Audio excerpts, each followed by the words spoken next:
This is a production of Cornell University. All right, so what I was saying is that we're going to split the talk into two halves. I'm going to give the first half and then hand it off to Yolanda. And the first half I'm going to talk about is a little bit about our position and then mostly about New York City and urban agriculture in New York City. And then Yolanda will talk about the challenges that we found as we've been working with people over the last year. So New York City, if you don't know about it, is big. It's very big. It's 304 square miles. And as far as it's sort of physically compared to upstate New York, the winters are milder, the summers are hotter. We have a moderating effect of the ocean being there, it's also further south.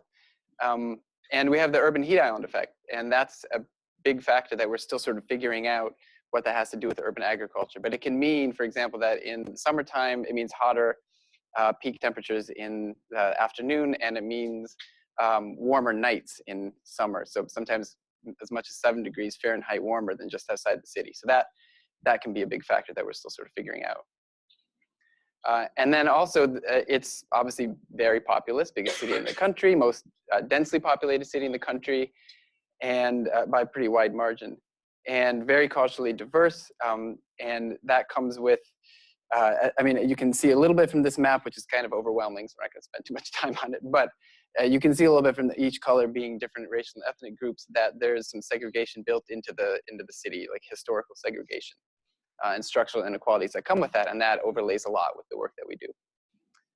And then there's just high cost of living in the city, and that's sort of a fact of life in New York. And it sort of plays a big role in a lot of different ways that urban agriculture takes shape as well. So our position, this position was created just a year ago. So we started just a little over a year ago. The program didn't exist before that in the city. So Yolanda and I were hired to be the urban agriculture specialists in New York City and basically bring agricultural extension into the city.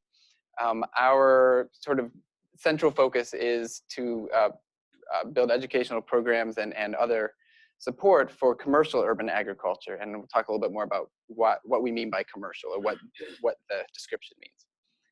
But mostly, it's an extension position, doing program development and a lot of individual technical assistance, and manual labor, as you can see here.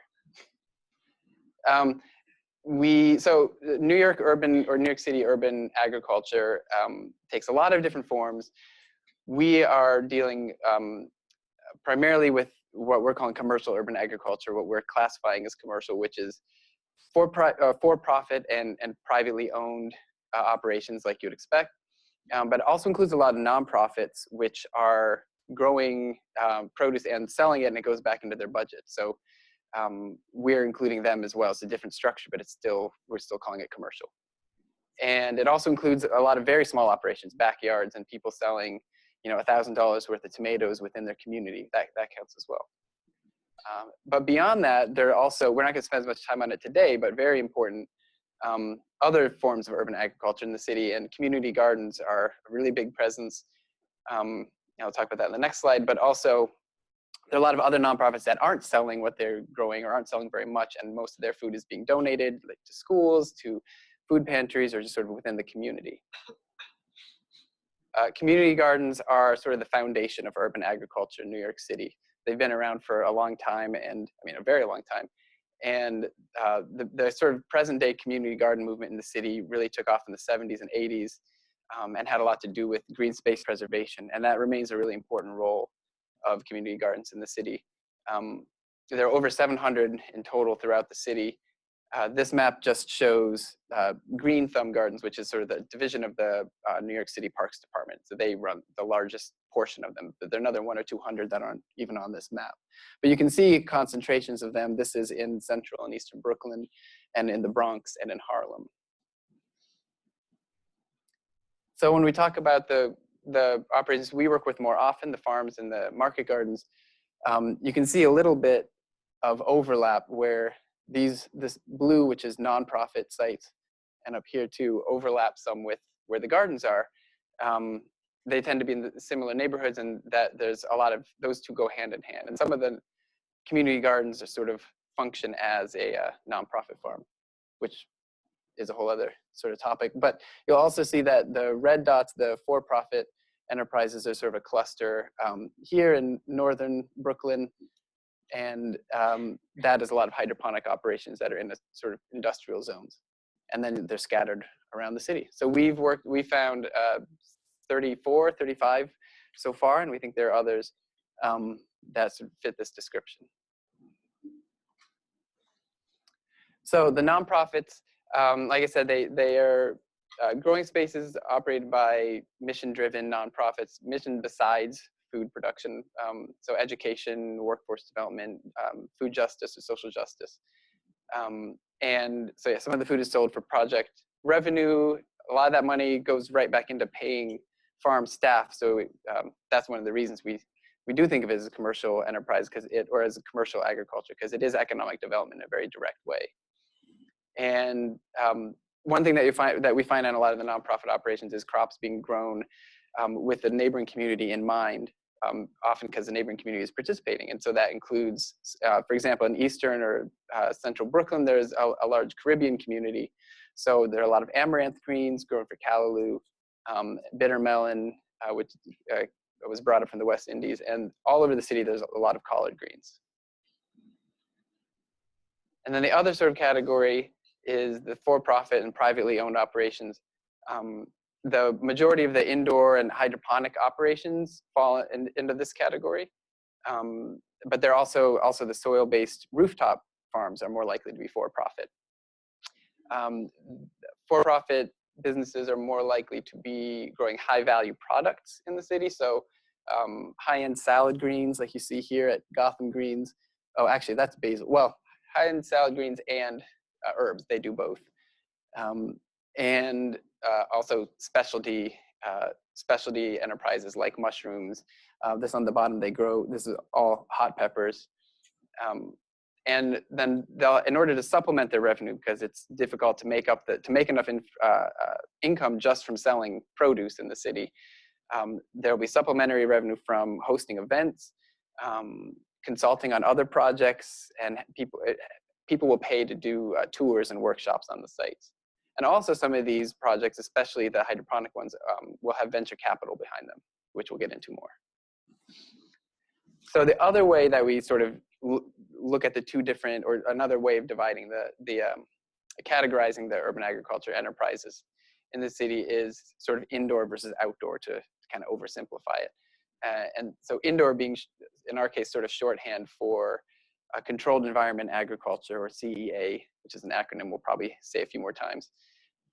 These mostly hydroponic operations, again, greens and herbs most commonly.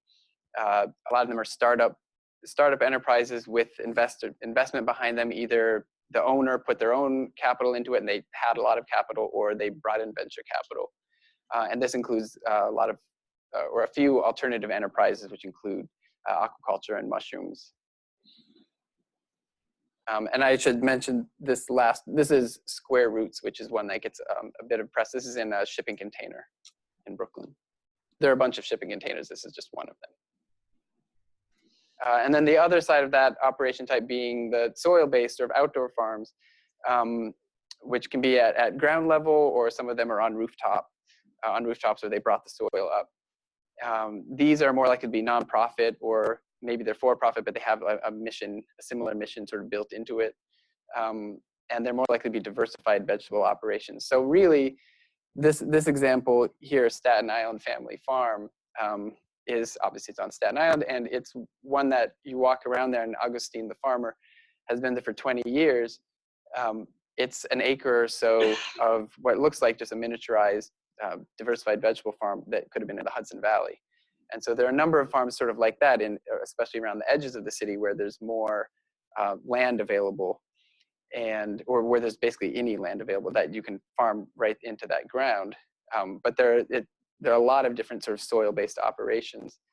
And so a side note on that is that actually the majority of these that we found in the city are not growing in the soil, the native soil on the site. And even when it is the native soil, it's very often actually fill, dredged, like brought in from the bay, or construction fill. But 2/3 or more of the sort of soil-based sites that we found are growing in imported soils or sort of soil-like media, like purchased topsoil from nurseries, which is often mixed with compost or heavily amended afterwards with compost. Rooftop mixes, so the rooftop farms a lot of times will have a really lightweight blend in order to meet the weight requirements of the roof, which comes with its own sort of challenges. And then actually the biggest piece of this pie here is 100% compost, which is that's the most common single sort of growing media in the city. The city gives away, the Department of Sanitation gives away bagged compost for free from their sort of big municipal compost sites. So it's a very high carbon, as far as we can tell, very high carbon compost, a lot of like wood chips and leaf litter and stuff. And so because it's given away for free, a lot of people use that as their primary growing medium. And that raises a whole lot of other interesting questions, which is a slideshow in itself that we won't get into. And then, so here's a map of those, differentiating those two different types of operations. The lighter green being the hydroponic and CEA operations, darker green being soil-based. And you can see that a lot of the dark green dots, the soil-based, are more around the fringes of the city. And the hydroponics are, especially in that cluster in northern Brooklyn. And finally, to divide the, sort of looking at the two, again, indoor, outdoor being a shorthand for those two different groups, you can see the difference in enterprises. Outdoor, again, the dark blue is the sort of primary enterprise of the sites we visited, and the light blue being sort of additional secondary enterprises or side enterprises. So outdoor enterprises or outdoor operations focus on diversified vegetables in almost every case, often because it's part of their mission rather than because it's the most profitable thing. But they also have a whole lot of secondary enterprises, including a lot of herbs, cut flowers. We see honey and eggs, and some perennial fruits too. Indoor enterprises are more focused, less diversified, and again, focusing on high value for the space and high turnover. So herbs, especially basil, high-end salad greens, mostly lettuce, and microgreens, and then a few alternative enterprises. So we see some room for growth or additional enterprises down the road in especially fish or aquaculture and mushrooms. And there's one person growing spirulina, and we'll see how that goes. So at this point, I'm going to hand it off to Yolanda. All right, I don't have a mic, so I'm just going to be using this. So now that we have kind of a general overview of the different types of urban agriculture, this portion is going to be focusing on the challenges, both soil-based and CEA controlled environment agriculture. So when we started about a year ago, in October of 2017, we really wanted to get a better sense of how we were going to direct our efforts in New York City. So we conducted an informal needs assessment, and we visited and interviewed 25 different commercial operations, had discussions with other stakeholders, including non-commercial farms and gardens, and also consulted with a few urban ag leaders. You may be familiar with Karen Washington and other ag service providers in the city like NYC and Just Food. And we also did some background research on other urban ag surveys and assessments. You may be familiar with the 5-Borough Farm Project, just to build off of what's already, the research that's already taking place. So the challenges can really be summed into 3 main categories: space, funding, and knowledge. And these upcoming slides are just gonna dive deeper into the specifics of each of those challenges. So within soil-based operations, space is obviously a huge issue. The lack of ground level space, we talked about how in the periphery of New York City, in Staten Island, Randall's Island, you have more open space, but in Manhattan, Brooklyn, mostly Manhattan, Brooklyn, Queens, space is more limited. So the lack of ground level space is an issue. Physical challenges, Sam mentioned, oftentimes the soil is contaminated by heavy metals. So a lot of times the soil needs to be imported. There's also shade from nearby buildings, which is a challenge for growing in the city. And like we mentioned, this is Hellgate Farm. They're growing on a 1/4 acre on a rooftop, and primarily produce hot peppers that is formed into value-added products like hot sauces and pepper-infused honey and interesting products like that. Again, space is a challenge within CEA operations. The cost of space is a high barrier of entry. Regulation and building codes, kind of understanding what's permissible and what's not. Funds, so within soil-based operations, oftentimes operating on limited funds, this leads to low salaries. The cost of living is really high in New York City, so oftentimes it also leads to farm manager turnover. So that makes it difficult for us too, because they're within one season there could be 2 farm managers at a site, and so there's that kind of differentiates like extension work in the city versus in a rural context, where if we were upstate, we'd be primarily working with farm owners and building that relationship over time. But with the farm manager turnover, there's also a loss of institutional knowledge, and you kind of have to start over all over again. So that makes it difficult for us. And also, I'm sure, for the organizations as well. This also leads to difficulty in investing in infrastructure and just sort of scaling up the operation. This is a picture of the youth farm in Brooklyn, and they're actually using the front space of a high school. Funds is, like I mentioned, within the CEA operations, there's a high startup cost, difficult to enter the space. The returns may be too little or too late in terms of some of the investments that have been made by venture capitalists. Knowledge. So this is the third main category of the challenges in New York City. There's sort of 2 backgrounds and mindsets of gardening versus production, and there's a steep learning curve in terms of what you need to know to be able to sell to a market. So oftentimes there's just a gap in knowledge about efficiency and marketing. So that's sort of lacking with gardeners that come into this space. And also just learning technical skills on the fly and just having a general sense of the technical production knowledge that's needed. This is a beekeeping workshop in the Bronx. We have a group called CRAFT in New York City, and CRAFT stands for Collaborative Regional Alliance for Farmer Training. So this is one way that farmers are sort of getting this technical knowledge and doing peer-to-peer learning and learning from other operations in the city. And again, knowledge within CEA operations, there's a sort of a lack of information sharing. So there's this fear of within tech growers that they're sort of reinventing the wheel. And this comes from having a proprietary mindset. A lot of these companies are really tech companies. And so they just come at it from a different perspective. And oftentimes this results in a lack of experienced growers and decision-making roles. Folks that have a lot of that experience managing larger scale operations. Pest and disease pressure. So at least in New York City, some of the most common insect pests that we saw were flea beetles and harlequin bugs on brassicas, the 2-spotted spider mite on tomatoes and other crops, and as well as foliar diseases, bacterial spot on tomatoes and bacterial speck on tomatoes and bacterial spot on peppers. And really in the city, there's a big focus on organic controls, and that sort of follows in line with the values and of the mission of a lot of these operations. So they tend to be more organic than conventional. This is a harlequin bug on broccoli. And this also just shows the differences with upstate New York.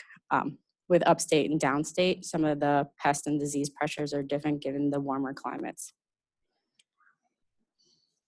So next steps, right now we're taking on both shared and individual projects. So providing individual TA technical assistance to urban growers, sometimes through email, but other times through social media. A big platform for us is Instagram.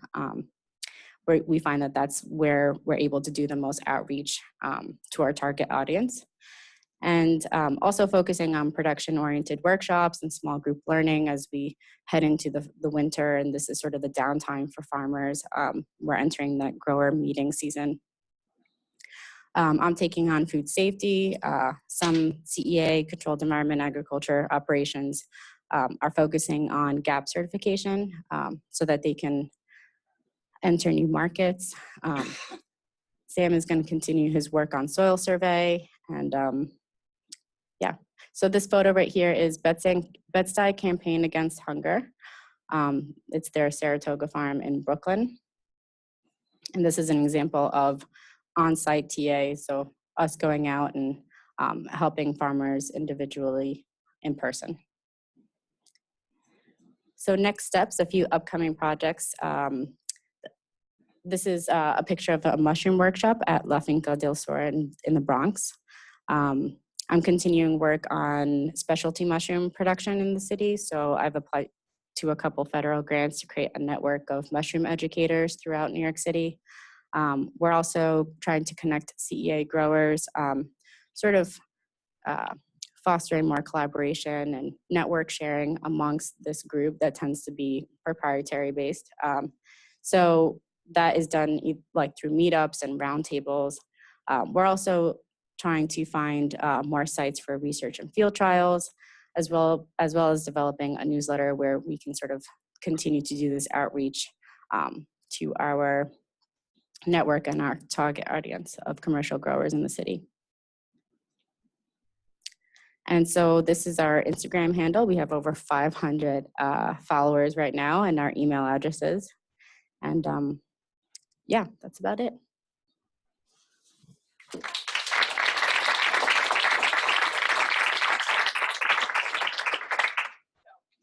Yeah, I was curious how all these little small farms, how does the marketing work out to get their food to selling? I mean, is it sort of free markets, or does it go to commercial markets? How does food get sold?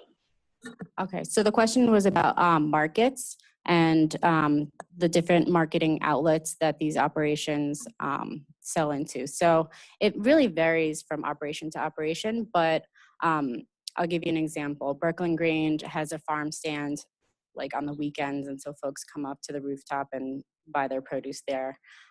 They also have a CSA. I don't know how big that CSA is. They also sell to a company called Local Roots NYC. That's an online CSA website and online buying platform. And actually, it's interesting, in their third site in Sunset Park, a school knew that they were opening up, and so they asked them to start a CSA for the school. So just sort of with that brand recognition and the publicity that they get around being in a city, sometimes folks come to them for CSA. And it's like a lot of other things, or like the sort of general theme of these urban agriculture in New York is no two operations being the same. And so there are all these sort of creative marketing approaches people are taking. So like Gotham Greens that you pointed out before is on top of the Whole Foods, and they just walk it down into the Whole Foods. Mm-hmm. Most places obviously don't have that. More often it'll be on-site, farm stands. A lot of the nonprofits sell that way. And a lot of the nonprofits have CSAs, and I think a lot of times that's partly just because it's a way of engaging the community. It's not necessarily the most profitable way to get rid of stuff, because now you're growing all this squash and stuff that takes up a lot of space, but it gets people engaged. And yeah, you don't see a lot of urban growers at green markets, actually. Mm-hmm. Probably because of scale in a lot of cases, or because they already have their markets pinned down. Like the higher end places are selling directly to restaurants a lot of times, so like Gotham Greens, mm-hmm. Or like Brooklyn Grange, so I mean that's a huge market in the city. The chefs like to buy directly, and to be able to say you bought from somebody down the street is, when local is a big thing, that's hyper local. You the only one who gets to say that you bought stuff in from somebody in the same borough that you're in. And some restaurants have gardens on the rooftops, and mm-hmm. a couple of them have sort of like a small, like a market garden on their rooftop. We haven't worked with them as much, but yeah. Yeah, restaurants, mention that one, but restaurants make up a huge portion of the sales a lot of times. I'm curious, what's the advantage to set up a small business, small farm at big city, because there are lots of challenges like space, funding, and knowledge. So what's the advantage there? What the advantage is? Okay. I think we sort of touched a little bit about on that. I think a lot of it is just sort of like this cool factor, and it's novel and it's different, and so they can kind of play up on that in terms of in a marketing sense. And it's not just local; it's hyper local, and the advantage is that it also allows people to sort of learn more about where their food comes from, how it's grown, and really engage with the food system. So there's that aspect as well. And most of these farms, I guess you wouldn't probably say that somebody went to New York City in order to start a farm necessarily. So maybe with some of the indoor or some of the startups. And in that case, it's probably about being close to talent or having, about the people that they're hiring, and that's where those people want to live. But for a lot of the projects, it's that this is where they were already living. And in a city of 8.5 million people, it's hard to find a way to sort of, if you want to get out and get your hands dirty, it can be tricky to find that. And there are community gardens, but a lot of it seems like it's people who already live there and want to do something, but they don't want to move out of the city. So they figure out how to farm in the city. Mm-hmm. It's not a place that you would probably travel from far and wide because it's the best place to farm. It's Right. It's got obviously a lot of challenges. Yeah. So of all these operations, do any of them actually own either the rooftop or the land they were farming on, or are most of them renting from whoever owns these properties? Okay, so the question was, with a lot of these operations, if they're any farm owners, or are they primarily renting or leasing the space?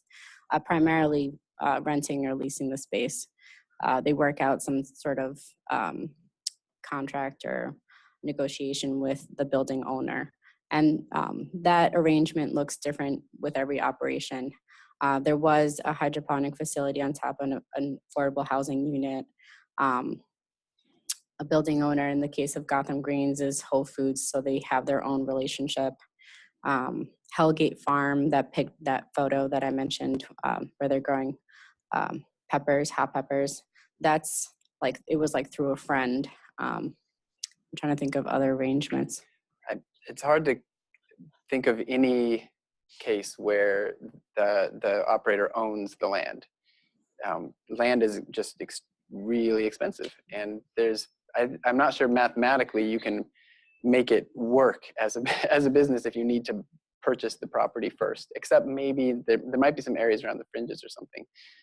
It's unless there's some sort of support for that, and there isn't. It's something we've talked about a little bit with some people, is this idea of, what would ag preservation, restrictions look like in New York City. But I'm chuckling, but it's a real question. Like maybe there is something around, maybe there could be something that looks like purchasing development rights or something that makes an incentive to actually farm somewhere and maybe even own the land. But as it is, it's ideally long-term lease arrangements is the best that most people can get. And yeah, that's mostly what it is. Sorry, go ahead. No.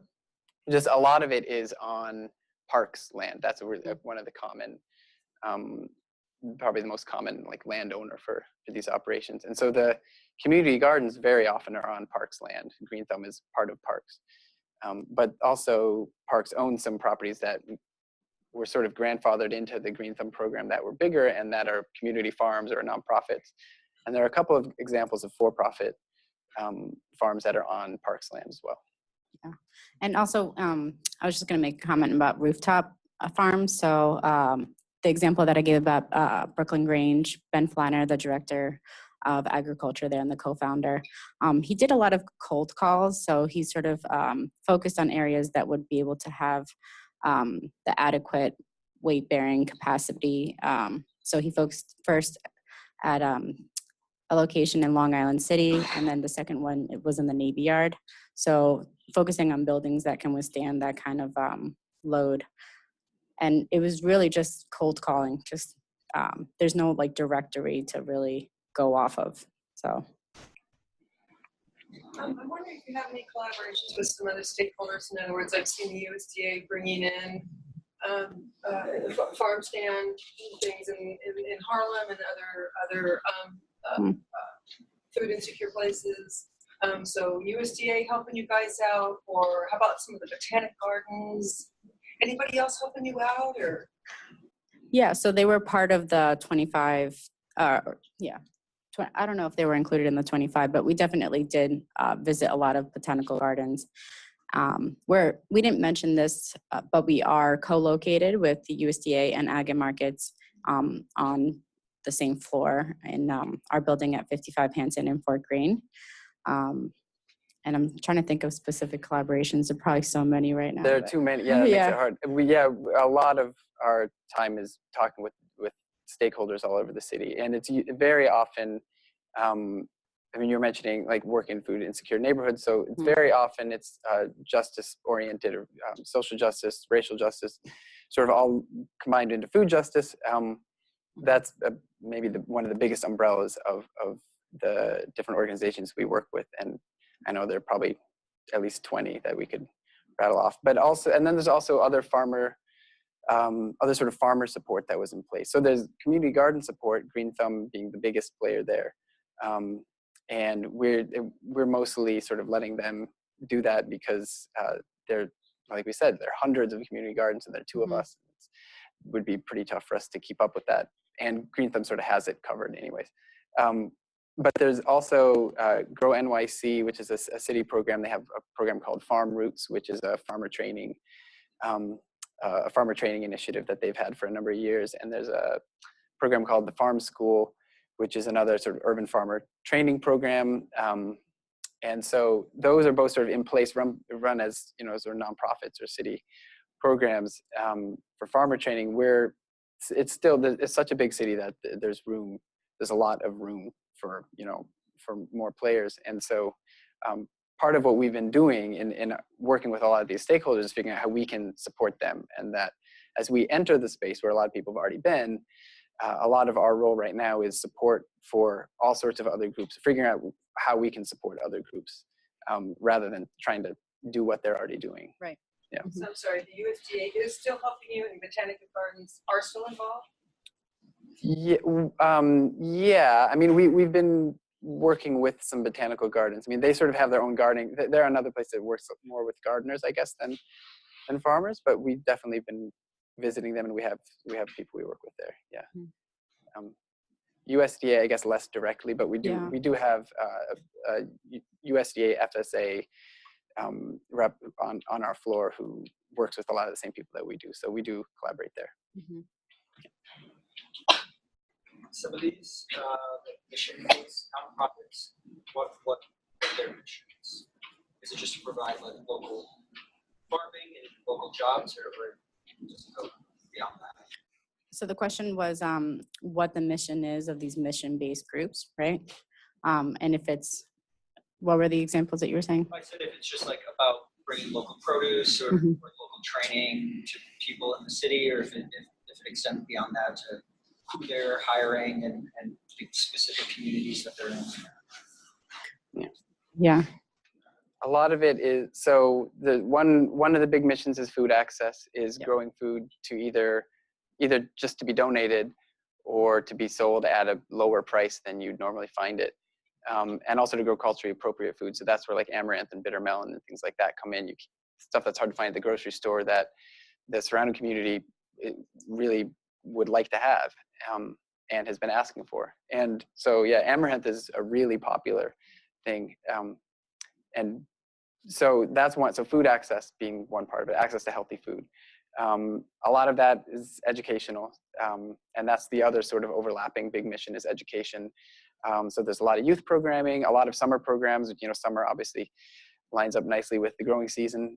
So there's a lot of summer programming on a lot of these farms. I want to say probably most of the nonprofits have some sort of summer youth programming where kids, high schoolers or younger, are there, working on the farm every day. And still a lot of overlap between the different missions. And there's sort of general missions of empowerment, empowering the local community and providing green space and providing a public space and providing gathering places. Yeah, like 2 examples that come to mind. One is the nonprofit like sister organization of Brooklyn Grange is called City Growers. And so they host educational tours for school-age children to come primarily from low-income public housing neighborhoods. So that's one example. Randall's Island Urban Farm, they're located close to Harlem. So they focus their educational tours, and their mission is outreach to that community. And you mentioned workforce development, and that is one as well. Right next to Randall's Island Urban Farm is a Project Eats Ward's Island. They have a lot of like sort of job training programs for returning citizens. So there's a like a culinary program there on the island, and men who've recently incarcerated men will come and a couple days a week will come and do job training stuff there. Anna? It's great to hear these updates on campus, so thank you for that. And on the topic of contaminants, do you have data on the growers that you've worked with, how many of them have actively tested their soils, or if contaminants, especially heavy metals, are something that they're actively troubleshooting versus something that's well managed? I wouldn't say that we have hard numbers on that, but we do ask. And when we, sort of bring up this question of have you tested your soil, people, the first thing that they think of is they're thinking a test for heavy metals. They're not thinking about nutrients at all. So that's something that's very much on the forefront of their minds. But I would say most of the operations have tested their soils. We just don't know exactly how many. Yeah, I mean, the common approach is to assume that your soil is contaminated. Right. And to just bring in right off the bat, maybe put down landscape fabric and bring in soil on top of it. That's probably the most common approach. And that's sort of the community garden approach, or the Green Thumb general approach now. And I think since they're so intertwined, especially with a lot of the nonprofit farms, that people replicate that as a best practice. But yeah, no, that's a big sort of ever-present question for all the soil-based folks.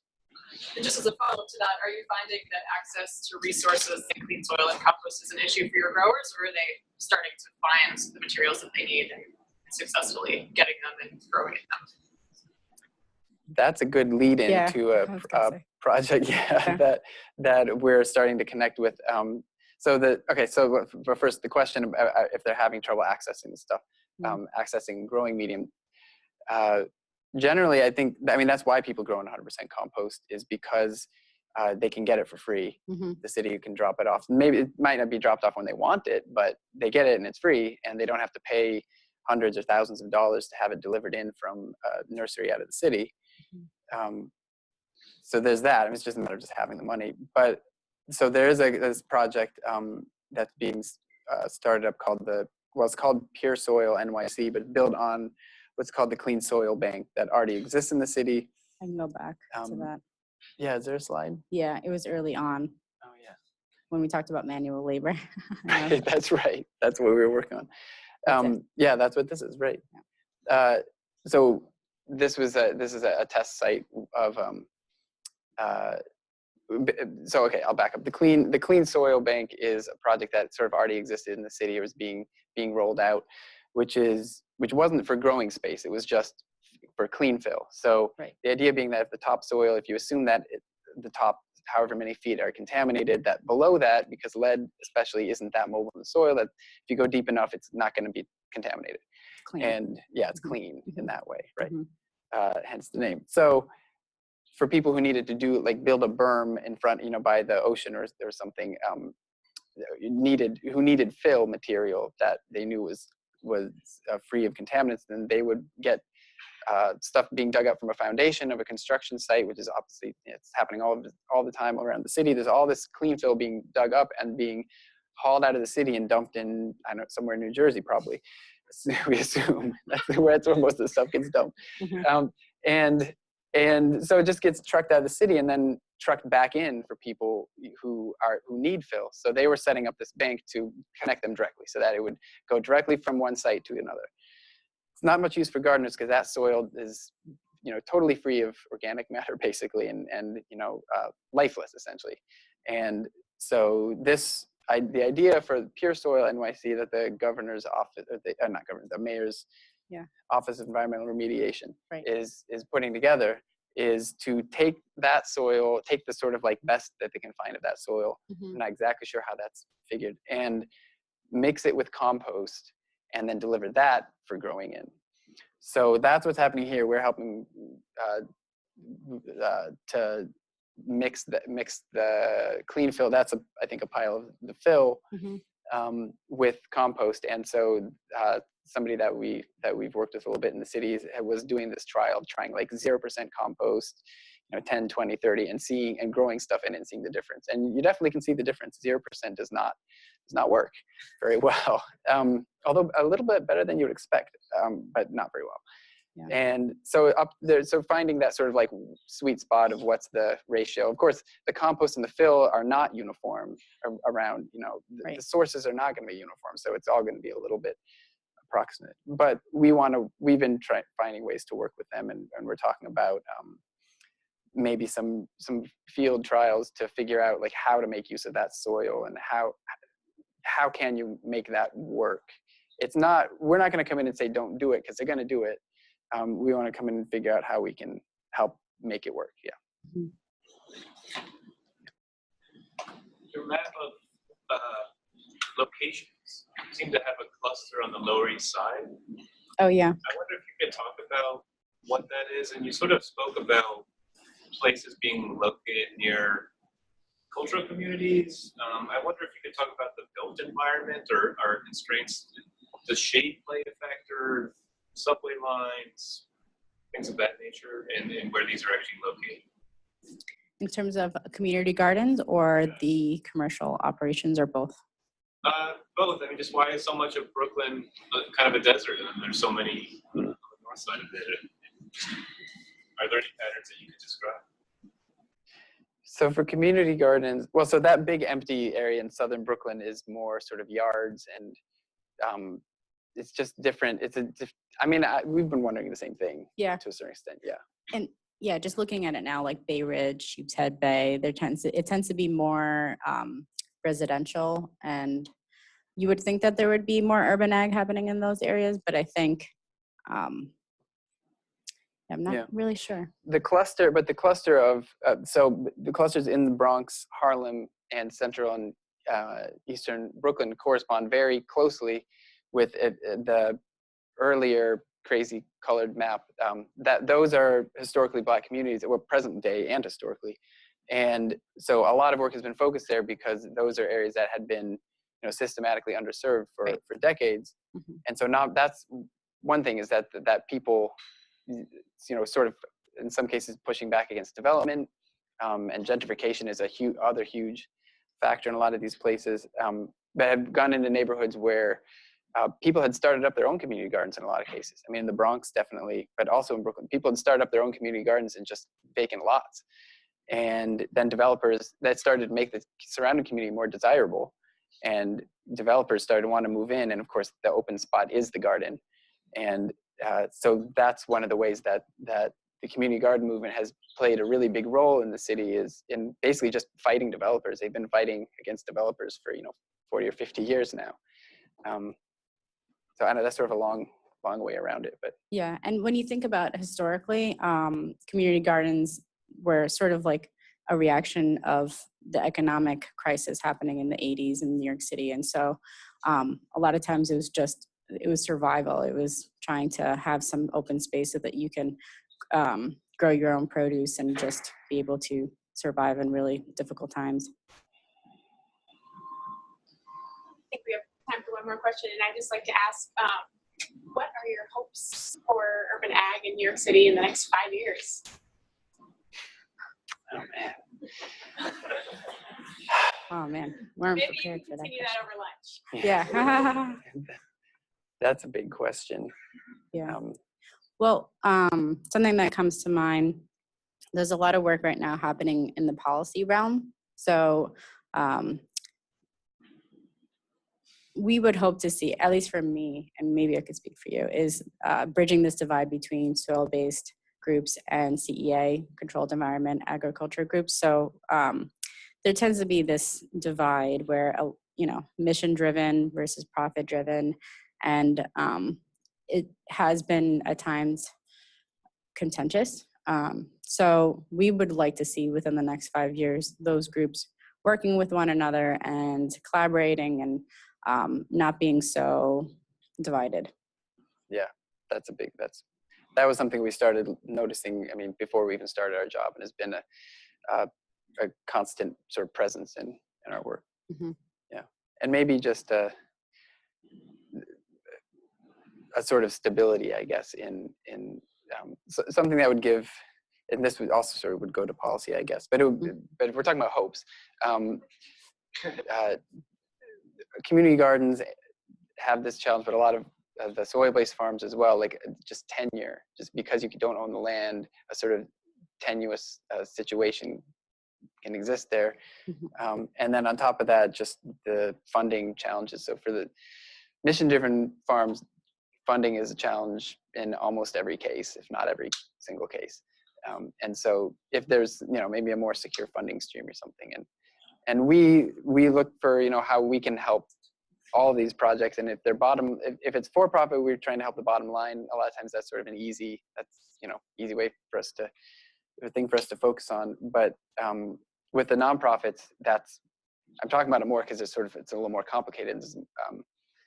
I guess we're just trying to figure out how we can support, like, what does support look like if the end goal is more about just staying open, or about, or if there's a justice mission, like how do we support that mission? Mm-hmm.